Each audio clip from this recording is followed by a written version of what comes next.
कि front end जो है आप लोग पढ़ रहे हैं, जैसे कि फ्रंट एंड में आप कोई भी एक फ्रेमवर्क या लाइब्रेरी पढ़ते हो, एंगुलर, रिएक्ट, व्यू, ये इनमें से कोई भी एक फ्रेमवर्क या लाइब्रेरी पढ़ते हो और आप फ्रंट एंड डेवलपर या यूआई डेवलपर बनते हो। लेकिन इसे आपको डिप्लॉयमेंट करना भी आना चाहिए। फाइनल स्टेज जो होती है, इसे डिप्लॉय करना आना चाहिए, चाहे वो फ्रंट एंड का हो। अभी आगे इसके बाद आप लोग बैक एंड भी सीखोगे। तो आपको जब फ्रंट एंड सीख रहे हो तब आपको बैक एंड सर्वर के साथ कनेक्ट करना है। तो बैक एंड के कौन से सर्वर होते हैं, फ्रंट एंड के क्या सर्वर होते हैं, एप्लीकेशन के कितने टीयर होते हैं, यानी कि कितनी लेयर या लेवल होती है, ये आज हम लोग डिस्कस करेंगे। और जो मेजर 3 पॉइंट है मैं आपके सामने डिस्कस करने जा रहा हूँ। और ये नॉर्मल डिस्कशन है एक तरीके से, और आप लोगों के साथ इंटरेक्शन होना बहुत जरूरी है। अगर आप बोल सकते हैं, यानी कि आप साइलेंट जगह पे हैं, तो अनम्यूट होकर बातें कर सकते हैं। जैसे कि जब भी कोई सॉफ्टवेयर या एप्लीकेशन बनाई जाती है, तो ये एप्लीकेशन या इसे ही हम लोग सॉफ्टवेयर कहते हैं। इसकी कैटेगरी जो है, 3 तरह के सॉफ्टवेयर होते हैं। एक स्टैंड अलोन एप्लीकेशन, दूसरा जो है वो होता है वेब एप्लीकेशन, और तीसरा जो कैटेगरी आता है वो आता है डिस्ट्रीब्यूटेड एप्लीकेशन। ऐसे अब स्टैंड अलोन एप्लीकेशन किसे कहते हैं? तो स्टैंड अलोन एप्लीकेशन जो आप आपके खुद के डिवाइस पे इंस्टॉल करते हैं, इसे किसी भी तरह की इंस्टॉल मतलब कि यूज करने के लिए इंटरनेट की जरूरत नहीं पड़ती। जैसे फॉर एग्जांपल, अगर कोई टैली है, एमएस ऑफिस है, जो स्टैंड अलोन है, विदाउट इंटरनेट चल सकते हैं। जैसे वीएस कोड है, VS code, Notepad plus plus, इन्हें इंटरनेट की जरूरत नहीं, ये डायरेक्टली चल सकते हैं। एक बार आपने इंस्टॉल किया तो वो चल एग्जीक्यूशन होने के बाद आप इसे इस्तेमाल कर सकते हो। तो स्टैंड अलोन एप्लीकेशन ये हर सिस्टम पे, यानी इंडिविजुअल सिस्टम पे हमें इंस्टॉल करना होता है, जिस सिस्टम पे यूज करना है, इंडिविजुअल सिस्टम। जैसे कि वीएस कोड, क्या अगर मैंने मेरे सिस्टम में वीएस कोड इंस्टॉल किया है और आपने नहीं किया, तो क्या आप लोग उसे इस्तेमाल कर पाओगे वीएस कोड को? No sir. तो वीएस कोड भी एक स्टैंड अलोन एप्लीकेशन है। हाँ, इसमें एवरी यूजर को इंस्टॉलेशन करना होता है। ठीक है, मतलब एक एप्लीकेशन को दूसरा यूजर एक्सेस नहीं कर पाता, इसे इंटरनेट की कोई जरूरत नहीं है। दूसरा जो एप्लीकेशन का या सॉफ्टवेयर का टाइप होता है वो वेब एप्लीकेशन होता है। वेब एप्लीकेशन क्या किया जाता है कि एक कॉमन कॉमन सिस्टम, यानी कंप्यूटर आप कह सकते हो। कंप्यूटर ये फिजिकल हो सकता है, मतलब जैसे आपका लैपटॉप आपके पास है, फिजिकल हो सकता है या वर्चुअल हो सकता है। दोनों भी, फिजिकल या वर्चुअल हो सकता है। वर्चुअल का मतलब क्या है कि जैसे कि ऑनलाइन साइट पे लॉगिन किया और एक सिस्टम बना दिया आप लोगों ने, बनता है ऐसे। तो फिजिकल के लिए नॉर्मल जैसे आपका लैपटॉप है, वैसे ही एक बड़ा सा कंप्यूटर हो सकता है फिजिकल में। Real time computer like laptop, desktop, ये वाले। वर्चुअल का मतलब होता है, वर्चुअल जो सिस्टम या कंप्यूटर्स होते हैं, एक पोर्टल रहेगा, एप्लीकेशंस रहेगा वर्चुअल, या हम उसे क्लाउड भी कहते हैं। बहुत लोगों ने क्लाउड कंप्यूटिंग के बारे में सुना तो होगा। क्लाउड का मतलब होता है कि एक वर्चुअल ऑनलाइन पोर्टल पे जाके या वेब एप्लीकेशन पे जाके कंप्यूटर को हम बना सकते हैं, जैसे हमारा नॉर्मल कंप्यूटर यूज करता है। जैसे हम वीएस कोड बनाते हैं, वीएस कोड को इंस्टॉल कर सकते हैं, सॉफ्टवेयर बना सकते हैं, सारी चीजें वो करता है जैसे कि आपका फिजिकल लैपटॉप कर सकता है। एवरीथिंग, उसमें भी रैम होगी, उसमें भी हार्ड डिस्क होगी, उसमें भी प्रोसेसर्स होंगे, सारी चीजें होंगी। तो क्लाउड कंप्यूटिंग या वर्चुअल कंप्यूटर आप कह सकते हैं। तो क्लाउड कंप्यूटिंग में अमेजॉन वेब सर्विसेज, जिसे शॉर्टकट में जो है हम कहते हैं AWS, ये वाला, ऐसी बहुत सारी अलग अलग कंपनीज हैं जो मैं आप लोगों को एक एक करके बता दूंगा। AWS, दूसरा है गूगल क्लाउड प्लेटफॉर्म। अगर आप ये AWS यूज करते हो तो 1 ईयर का फ्री सब्सक्रिप्शन आपको मिलता है, ₹2 चार्ज करते हैं 3 दिनों के लिए, उसके बाद वो आपके अकाउंट में क्रेडिट भी करते हैं। इसके लिए क्रेडिट कार्ड होना जरूरी है। गूगल क्लाउड प्लेटफॉर्म, यहाँ पे भी आप मशीन बना सकते हैं। 3 मंथ के लिए ये फ्री है, इसका एक मशीन आप बना सकते हो और इस्तेमाल कर सकते हो। तीसरा है, इसे शॉर्टकट में GCP कहा जाता है। और तीसरा जो क्लाउड कंप्यूटिंग की जो प्रोवाइडर्स है वो है एजूर, जो कि माइक्रोसॉफ्ट प्रोवाइड करता है। माइक्रोसॉफ्ट प्रोवाइड करता है, ये इसे डायरेक्टली एजूर ही कहा जाता है। तो इस तरीके से माइक्रोसॉफ्ट मोस्ट ऑफ द करके जो प्रोवाइड करता है ये ओपन सोर्स नहीं है। ओपन सोर्स का मतलब है ऑलमोस्ट फ्री वाली चीज है। माइक्रोसॉफ्ट एक companies, most of the top companies है जो हर चीज शुरुआत से ही लाइसेंस देती है, या शेयर करना होता है, आपको पैसे भरने होते हैं। एक मिनट तक, बाकी के जो ग्रुप है उन्हें लिंक शेयर नहीं की शायद मैंने।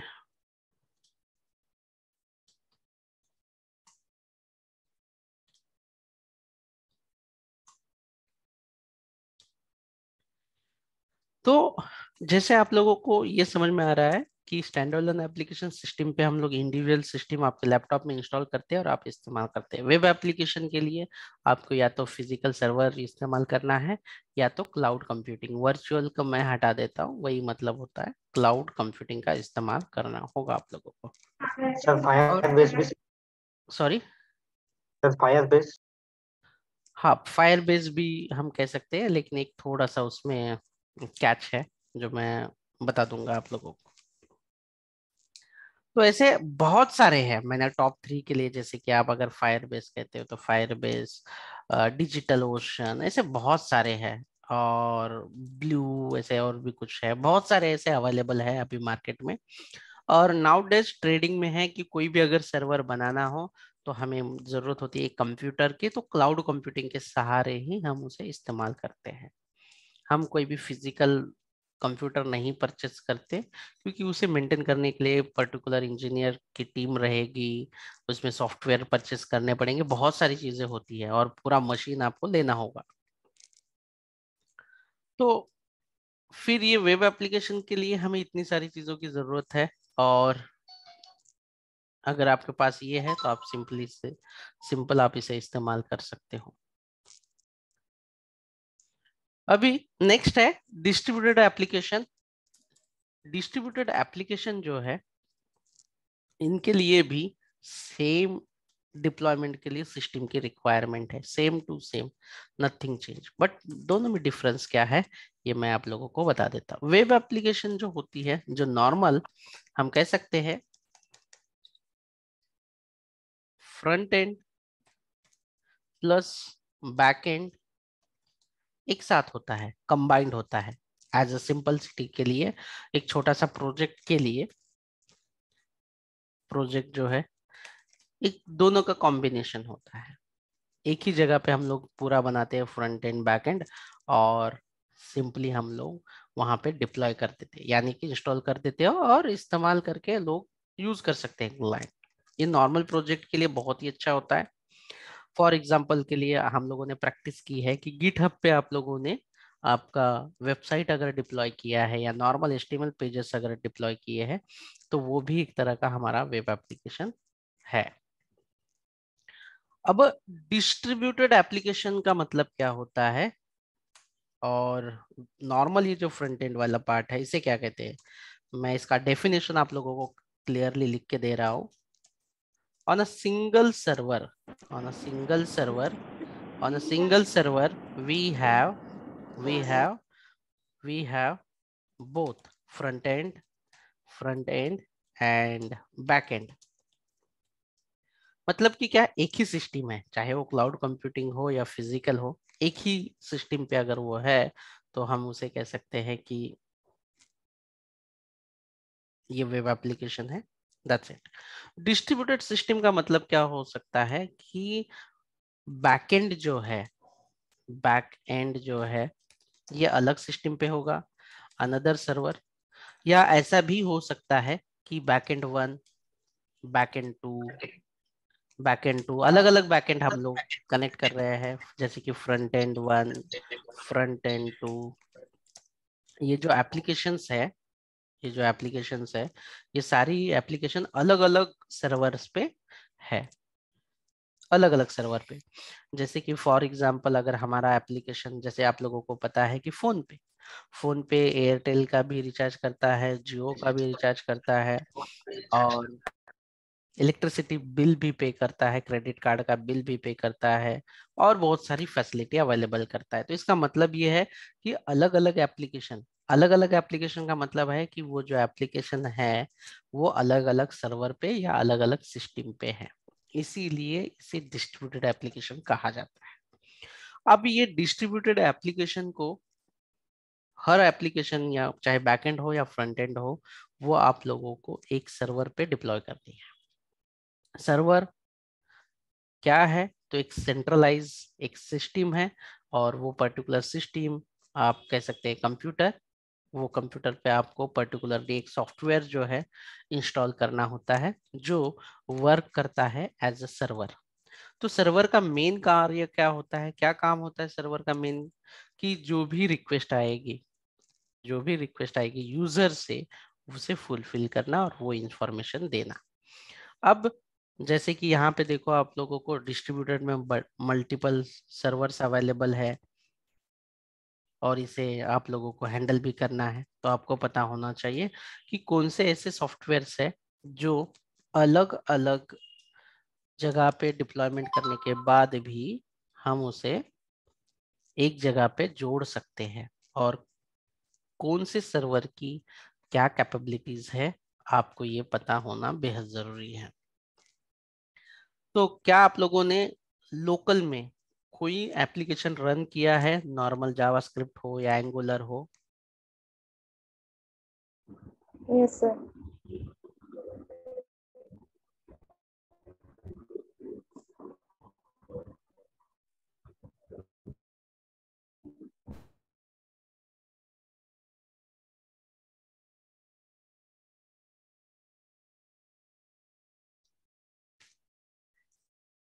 तो अगर आप सिंपली समझना चाहते हैं तो ये स्क्रीन शेयर कर रहा हूं मैं। ये देखो, ये पहला क्लाउड वाला सिस्टम है, जहाँ पे आपका बैकएंड सर्वर, जहाँ पे एपीआई का सर्वर मैं कह सकता हूँ कि एपीआई सर्वर 1 है। यहाँ पे कुछ एपीआई होगी। दूसरी, जैसे कि कुछ मतलब मैं बता देता हूँ आप लोगों को, रेलवे की ये एपीआई है। मुझे रेलवे का टिकट बुक करना है। कहाँ से टिकट बुक करना है? पेटीएम से। क्या आप सब लोग पेटीएम जानते हो? Yes, yes sir. Sir. Yes sir. Yes sir. ठीक है, तो मान लो ये मेरी पेटीएम की एप्लीकेशन जो है, ये सर्वर पे, पेटीएम एप्लीकेशन है, ये सर्वर पे है। ये रेलवे का टिकट बुक करना है, तो रेलवे के एप्लीकेशन से ये एपीआई इस्तेमाल करेगा पेटीएम। अगर आपको रिचार्ज करना है, कोई भी मोबाइल का रिचार्ज कराना है, तो जैसे कि एयरटेल मान लेते हैं, तो पेटीएम जो है इस्तेमाल करेगा आपका एयरटेल रिचार्ज वाला। ये अलग अलग सिस्टम्स है, लेकिन कोई भी सिस्टम्स को कनेक्ट करने के लिए या कोई एप्लीकेशन डिप्लॉय करने के लिए जरूरी है कुछ सॉफ्टवेयर की, और उस सॉफ्टवेयर को हम सर्वर सॉफ्टवेयर कह सकते हैं, जो हम वो सिस्टम पे, ये देखो, ये जो है ये कंप्यूटर 1 है मान लेते हैं, कॉम्प 1। आपके पास कंप्यूटर होने के बावजूद आपको इस कंप्यूटर में एक ऐसा सर्वर इंस्टॉल करना पड़ता है, यानी एक सॉफ्टवेयर होता है। फॉर एग्जाम्पल कौन से सर्वर है? तो अपाचे आपको इंस्टॉल करना पड़ सकता है, nginx आपको इंस्टॉल करना पड़ सकता है। अगर आपके पास सिर्फ लैपटॉप है और मैंने कहा कि आप कोड करो, आपके पास ना नोटपैड प्लस प्लस है, ना नोटपैड है, ना वीएस कोड है, तो आप एंगुलर का एप्लीकेशन बना पाओगे, लिख पाओगे? No sir. उसी No, तरीके sir. से अगर आपके पास कंप्यूटर है, मतलब आपके पास जो मेन सिस्टम है पावरफुल, जिसे हम सर्वर कहते हैं, उससे काम नहीं चलेगा। उसके अंदर आपको एक और सॉफ्टवेयर इंस्टॉल करना पड़ेगा जिसे हम लोग वेब सर्वर के नाम से जानते हैं।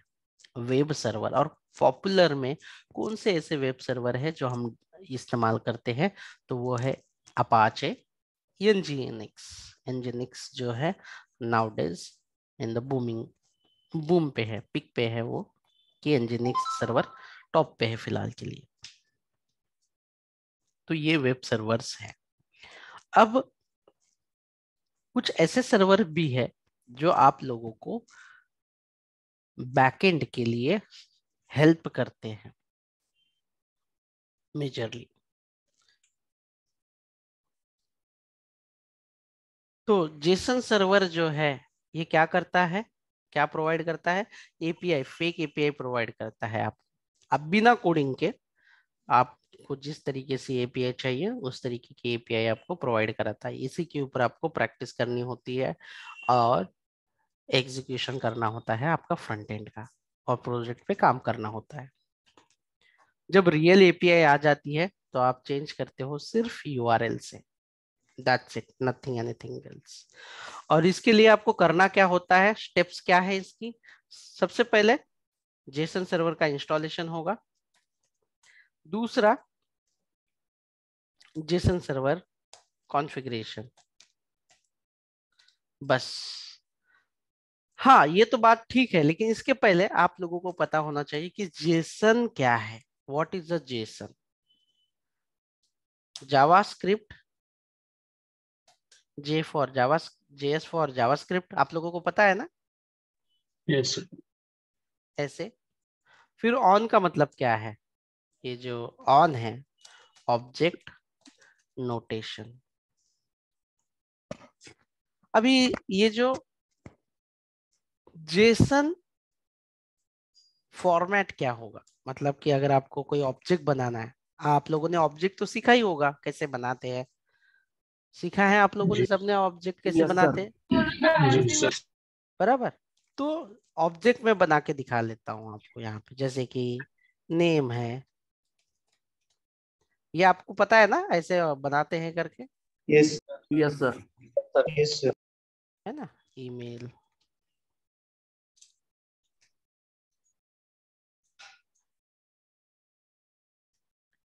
तो ये ऑब्जेक्ट है बेसिकली, ये ऑब्जेक्ट है, ये जो है ऑब्जेक्ट है, ठीक है? ये जो है ऑब्जेक्ट है, जावास्क्रिप्ट का ऑब्जेक्ट है, बट नोटेशन नहीं।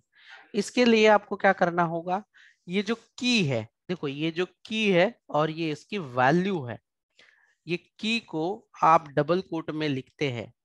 अगर ये की को आप डबल कोट में लिख देते हैं इस तरीके से,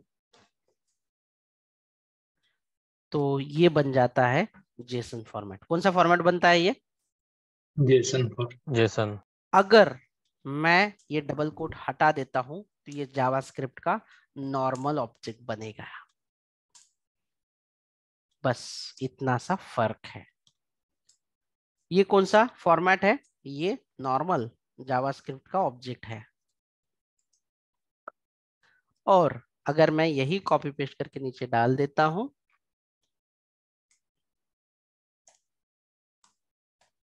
और ये जो की है इसे अगर डबल कोट में करता हूं, तो ये कौन सा फॉर्मेट बनेगा? Jason Jason. JSON format, JavaScript object notation, ये वाला फॉर्मेट। क्या आप लोगों को लगता है कि ये ज्यादा डिफिकल्ट है नॉर्मल जावास्क्रिप्ट का ऑब्जेक्ट और जेसन फॉर्मेट में? No, sir. ठीक है। अब आपको जब कॉन्फ़िगरेशन करना होगा तो इसी तरीके से आपको कॉन्फ़िगर करना है। आपको जो भी मॉडल है या एंटिटी है, आगे हम लोग डिस्कस करेंगे। तो क्या आप लोगों को ये क्लियर है जेसन क्या है? जो हमारी फर्स्ट स्टेप है, what is a Jason, JavaScript object notation. इसके बीच में डिफरेंस भी देखा है हमने कि नॉर्मल जावास्क्रिप्ट का ऑब्जेक्ट कैसे लिखते हैं और जेसन फॉर्मेट हम लोग कैसे लिखते हैं। अब इसे इंस्टॉल करने के लिए कोई भी नोड पैकेज मैनेजर जैसे कि npm जेसन सर्वर इस तरीके से हमें इंस्टॉल करना होता है। यहाँ पे हम लोग लिख देते हैं इंस्टॉल। क्या ये इंस्टॉलेशन करना ज्यादा डिफिकल्ट है आप लोगों के लिए? No sir. बस आप लोगों को एक कमांड जो है आपको लिखनी है, दैट्स इट। अब जेसन कॉन्फ़िगरेशन क्या है? अभी आप अगर जेसन कॉन्फ़िगरेशन जो है, जो कि आपको जो डेटा चाहिए, जो भी डेटा चाहिए उसको आपको कॉन्फ़िगर करना पड़ेगा। अभी ये कॉन्फ़िगरेशन कहाँ पे किया जाएगा? आपके प्रोजेक्ट के अंदर db.json नाम की एक फाइल होनी चाहिए। कॉन्फ़िगरेशन के लिए क्या नाम की फाइल होना जरूरी है? db.json। db.json नाम की एक फाइल होना जरूरी है। इसके अंदर ये फाइल ओपन करने के बाद आपको जो भी डेटा चाहिए, जैसे कि अगर आपको प्रोडक्ट का डेटा चाहिए तो आप ले सकते हो प्रोडक्ट्स इक्वल टू, और मल्टीपल डेटा चाहिए तो हम लोग क्या लिखते हैं? मल्टीपल डेटा के लिए क्या करते हैं हम लोग? मल्टीपल ऑब्जेक्ट एरे के यूज करते हैं। लिए एरे यूज करते हैं, है ना, एरे। और इसके अंदर एरे यूज करेंगे और प्रोडक्ट का मैं आईडी, प्राइस और नेम ले लेता हूँ, सिर्फ ये 3 की। जैसे कि ID:1, जैसे कि ये जेसन फॉर्मेट है इसीलिए हमें इसे डबल कोट्स में देना होगा। फिर प्रोडक्ट का जो नेम है ये भी हम डबल कोट में लिख देते हैं।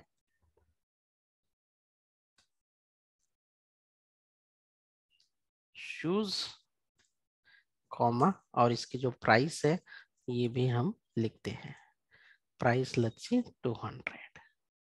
तो इस तरीके से आप ये कॉन्फ़िगरेशन करते हैं। तो कॉन्फ़िगरेशन के लिए हमें ये जो db.json फाइल क्रिएट करना है, और उसके अंदर हमें अगर प्रोडक्ट्स का get API, put API, delete API, get all, get by ID, ये कुछ भी हमें मैन्युअली कोडिंग करने की जरूरत नहीं पड़ेगी, ऑटोमेटिकली ये हमें अवेलेबल करा देगा, दैट्स इट।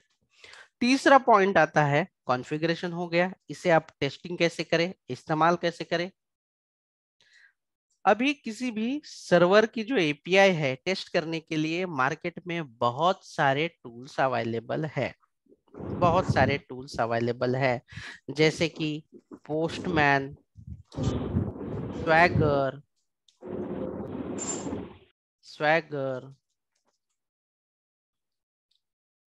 ARC, और हमारा ये जो एपीआई है ये रेस्टफुल एपीआई है, रेस्टफुल एपीआई, जो आगे हम लोग पढ़ेंगे बैकएंड में। और ये सारे जो होते हैं इसे हम लोग रेस्ट क्लाइंट कहते हैं। जैसे कि ये जो टूल है रेस्ट क्लाइंट, हम टेस्ट कर सकते हैं पोस्टमैन से, स्वैगर से, ARC से। लेकिन रिकमेंडेड है, रिकमेंडेड कौन सा टूल है हमारा? पोस्टमैन। जी हाँ, बिल्कुल रिकमेंडेड है हमारा टेस्टिंग के लिए पोस्टमैन। यहाँ तक हो गया हमारा, नथिंग, हमें और कुछ करने की जरूरत नहीं है। आप जो है मैंने लिंक दी है जेसन सर्वर की ओके व्हाट्सएप पे, वो ओके ओपन कर सर। दीजिए एक बार।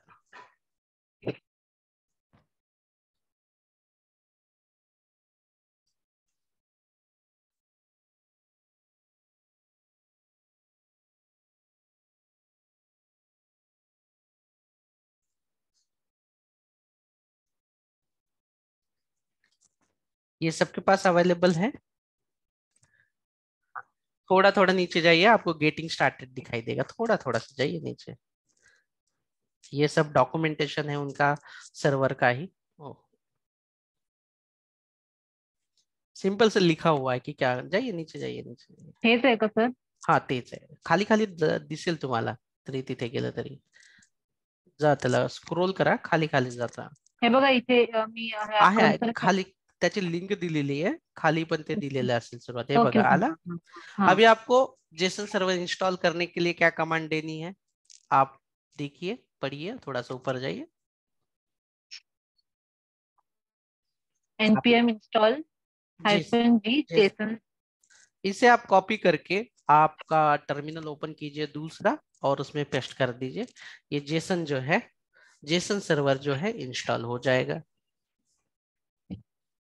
और एक टर्मिनल ओपन कीजिए, आप लोग भी टर्मिनल ओपन कर सकते हैं, और साइड बाय साइड इसकी प्रैक्टिस कर सकते हैं। टेस्ट कर लीजिए बस, जिन्हें जिन्हें सिस्टम से लॉगिन किया है जिन्होंने, वो ये प्रैक्टिस कर सकते हैं। ये इंस्टॉलेशन कंप्लीट हो गया समझो बस। और ऋषभ साइडला तू विदाउट अँगुलर वाला प्रोजेक्ट करायला घेशील? Yes, साधा sir. एक प्रोजेक्ट घे. Yes, sir.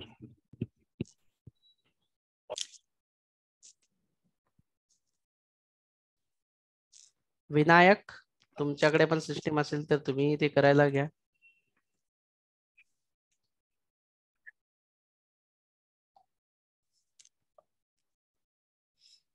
It is a simple, but ये न्यू है इसीलिए थोड़ा सा डिफिकल्ट लग सकता है.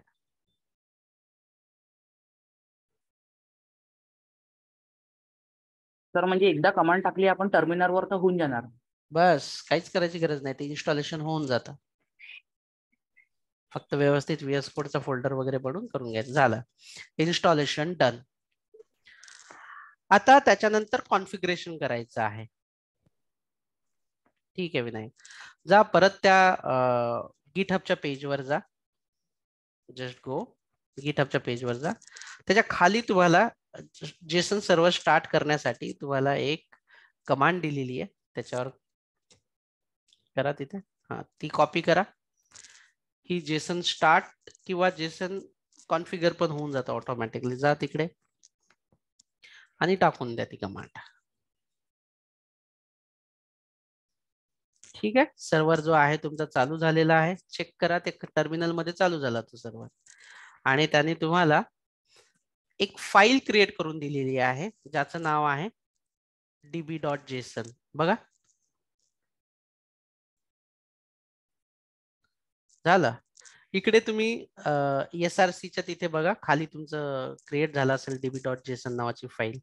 जस्ट गो बिलो, जा अजून खाली जा. अजून दिसते कुठे db.json? दिसत आहे? ओपन करा हो सर, ग्रीन db.json. मध्ये. हा, db.json ओपन करा. बघा ऑलरेडी तुम्हाला पोस्ट, कमेंट्स आणि प्रोफाईल हा कॉन्फिगरेशन करून दिलेला आहे तुम्हाला बाय डिफॉल्ट मध्ये.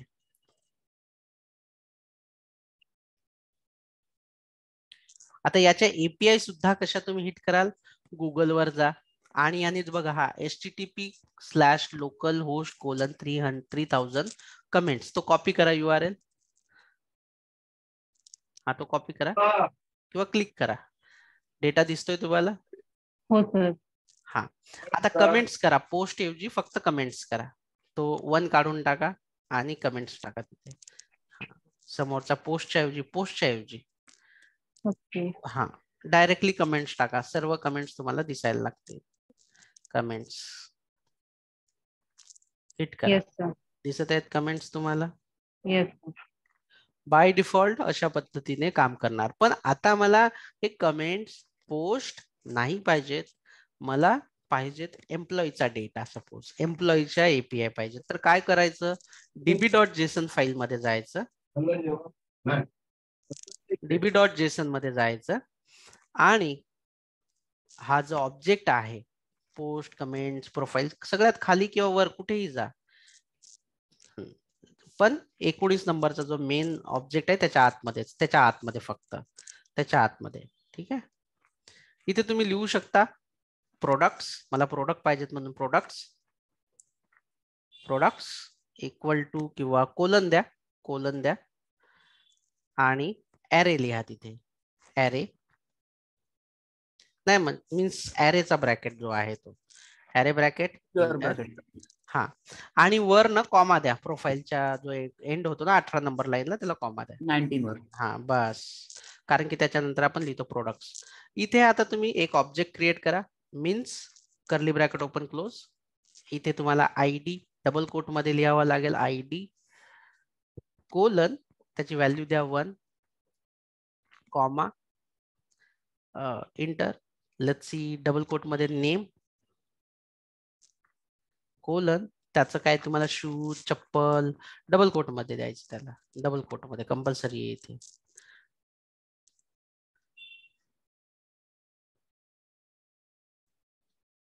शूज अजून काय त्याची प्राइस वगैरे द्यायची असेल इंटर करून, प्राइस जी काय असेल ते 300, दॅट्स इट. आता तुम्ही हे बघा, हे तुम्हाला URL दिलेली आहे खाली, की तुम्हाला जर मल्टिपल प्रोडक्ट्स ऍक्सेस करायचे असतील, चेक करा. तुम्हाला त्याच्या जस्ट वर दिलेली आहे प्रोडक्ट्स नावाने. चेक करा प्रोडक्ट्स आलं काही, कॉपी करा ती लिंक आणि पेस्ट करा तुमच्या गुगलला.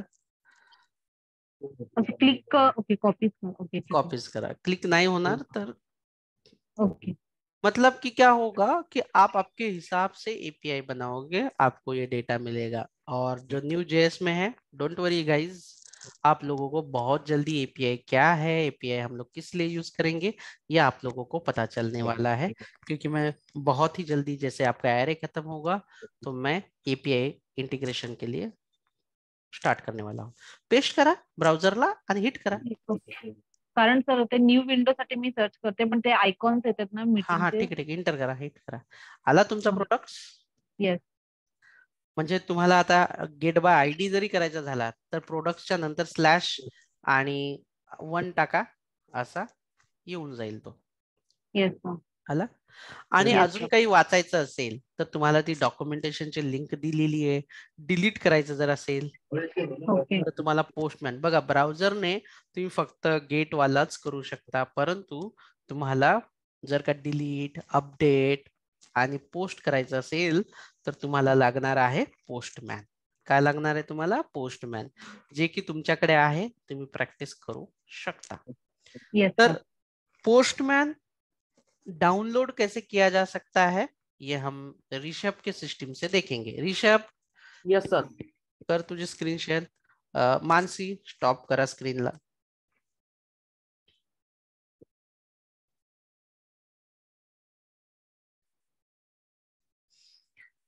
ब्राउझरला जा आणि डाउनलोड पोस्टमॅन करा.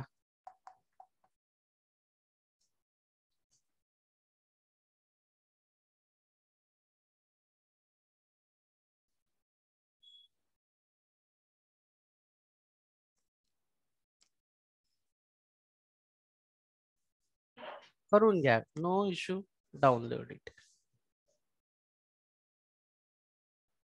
करा, क्लिक करा. काय एवढा विचार करायचा.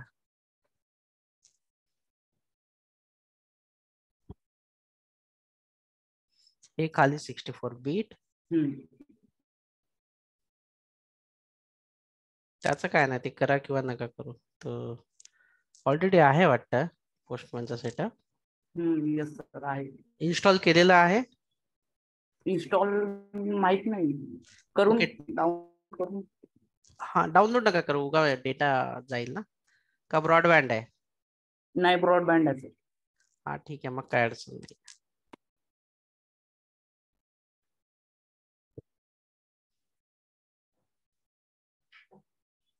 इन्स्टॉलेशन झाल्याच्या नंतर साइन अप पण करा. साइन अप जर नसेल तर अगोदर.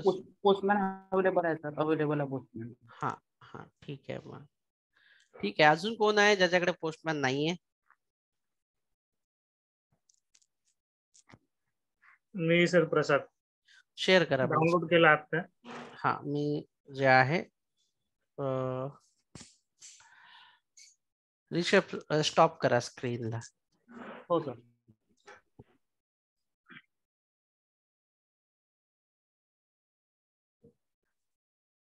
डेटा सेव करने के लिए आपको करना होगा पोस्ट, और ऊपर में जो बॉडी का ऑप्शन दिया है, नहीं वहीं पे पोस्ट रखा जाएगा, वहां पे URL रखी जाएगी, उसके नीचे आपको बॉडी का ऑप्शन मिलेगा. जस्ट URL के नीचे देखो आपको बॉडी लिखा हुआ है. यहाँ पे आपको सिलेक्ट करना है रॉ, RAW रॉ, और यहाँ पे आपको राइट साइड में टेक्स्ट के बदले सिलेक्ट करना है जेसन. हाँ, और नीचे जो ऑब्जेक्ट आया है वो कॉपी कर लीजिए आप. सिर्फ वो ऑब्जेक्ट है उतना कॉपी कीजिए और डालिए ऊपर. अब ID2 कीजिए, टाइटल दूसरा चेंज कीजिए, ID2 कीजिए. नहीं रहने, वो डेटा गया क्या? हाँ, ID2 कीजिए उसका. अभी टाइटल में आप पोस्ट है ये, तो मान लीजिए न्यू API, आपको जो भी लिखना है वो आप लिख लीजिए. यहाँ पे भी जो ऑथर का नाम है वो लिख दीजिए. क्या ऑथर है? आपका ही नाम दीजिए, आप ही ऑथर हो. और अभी सेंड कीजिए। चलो, ये आपके सर्वर पे जो डेटा है सेव हो चुका है। अगर आपको ये डेटा देखना है तो आप db.json में जाइए, आपको ये डेटा ऐड हुआ हुआ दिखाई देगा। देखिए आपका कौन सी इसमें पोस्ट में है, पोस्ट पोस्ट, क्या आपका वो दूसरा डेटा ऐड हुआ है? आप देखिए, ये वो हुआ है, करेक्ट। हाँ। मतलब ये एज ए एपीआई एक्ट करेगा। वापस से आप गेट एपीआई को कॉल कीजिए, आपको दोनों डेटा जो है दिखाई देगा। गेट पे कीजिए, हिट कीजिए, देखो आ गए। हम्म। अभी अगर आपको लगता है कि आपको एम्प्लॉय की एपीआई चाहिए तो आप एम्प्लॉय का एरे बना सकते हैं db.json के अंदर। ठीक है, दैट्स इट, इतना ही था।